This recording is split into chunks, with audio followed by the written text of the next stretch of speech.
যে জনগণের জন্য তিনি জীবন দিয়েছেন, তিনি যে কথা বলেছিলেন ১/১১ সময়, এদেশ ছেড়ে আমি যাব না, কারণ এদেশের মানুষ আমার সন্তান, এদেশ মরলে আমি এদেশেই মরব।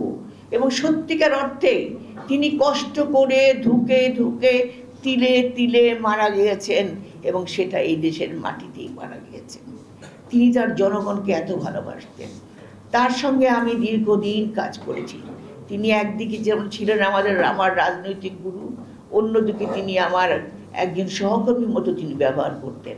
আমরা তার কর্মী ছিলাম, কিন্তু তার যে ব্যবহার, এখানে একজন যে মানুষকে ভালোবাসা, মানুষকে কাছে টেনে নেওয়া, তার একটা বিরাট গুণ ছিল। একদিকে যেমন ছিল দূরদর্শিতা, যেমন ছিল তার দৃঢ়তা, যেমন ছিল সাহস, যেমন ছিল সিদ্ধান্ত গ্রহণ করার খুব তাড়াতাড়ি একটা গুণ, তেমনি ছিল তার কর্মীদের প্রতি ভালোবাসা, যাদেরকে তিনি কাছে টেনে কথা বলতেন। কাজে একদিকে তার একটা তিনি যেখানেই যেতেন, আমার খালি মনে হতো তিনি যেন একটা আলোর ফোকাস নিয়ে তিনি চলছেন।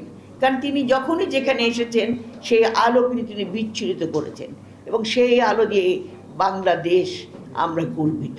সেই গর্ব নিয়ে আমরা এখনো চলেছি। আজকে আমাদের যে নির্বাচনটা এসছে, এই নির্বাচনটা কার জন্য এসছে? সেই নির্বাচনটা এসেছে, এটার ফসল কিন্তু দেশনেত্রী বেগম খালেদা জিয়া। হ্যাঁ, এটা সত্যি কথা। তিনি চলে যাওয়ার পরে যখন কারাগারে গেলেন, তারপরে আমাদের জীবনে কিছুটা হতাশা নেমে এসেছিল, বিশেষ করে বিএনপি।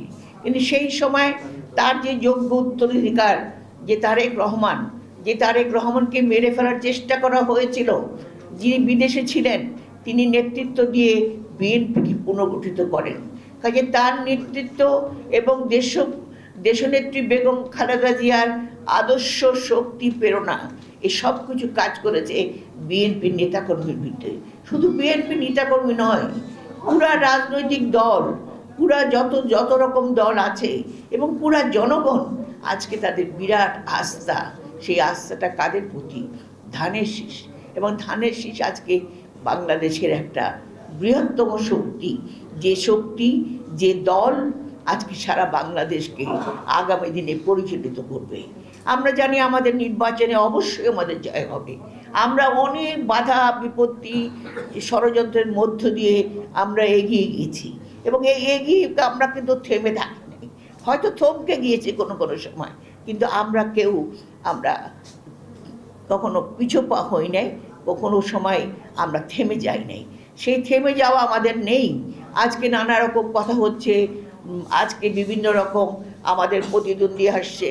আজকে যদি আমরা বেগম জিয়ার কথা বলি, তার উন্নয়নের কথা বলি, এখানে অনেক লম্বা সময়, কারণ ওনার কথা বলে, ওনার জীবনী, এখানে একজন বলছিল যে আর্কাইভে সুন্দর করে যে ডিজিটাল আর্কাইভ করার জন্য, সেটা অবশ্যই আমি মনে করি এটা অবশ্যই দরকার।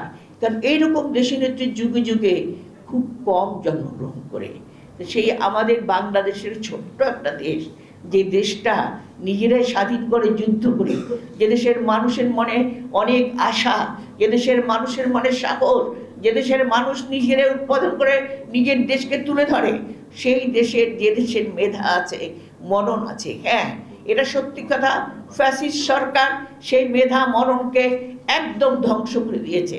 আমাদের যে মূল্যবোধ ছিল, আমাদের যে জাতীয় ঐতিহ্য ছিল, আমাদের যে সব কিছু ধ্বংস হয়ে আজকে আমরা নৈতিক চরিত্র হারিয়ে ফেলেছি।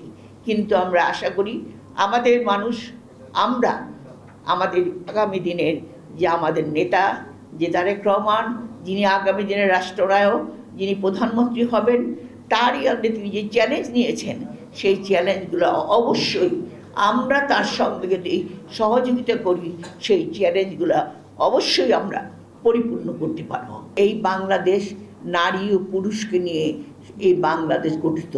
মুক্তিযুদ্ধ বলেন, আন্দোলন বলেন, সবখানে নারীরা সমান দক্ষতা করেছে, সমানভাবে যুদ্ধ করেছে। এবং এদেশের নারী ক্ষমতায়ন, নারী শিক্ষা, আজকে যে আমাদের মেয়েরা বিভিন্ন জায়গায় বিরাট বিরাট চাকরি করছে, তার সমস্ত অবদান আমার দেশনেত্রী বেগম খালেদা জিয়া। কাজে আজকে নারী নেতৃত্বকে আসতে দেবে না, এমন কথা যারা বলে থাকেন, আল জাজিরাতে আমরা যেটা শুনলাম, আমাদের দুঃখ লাগে।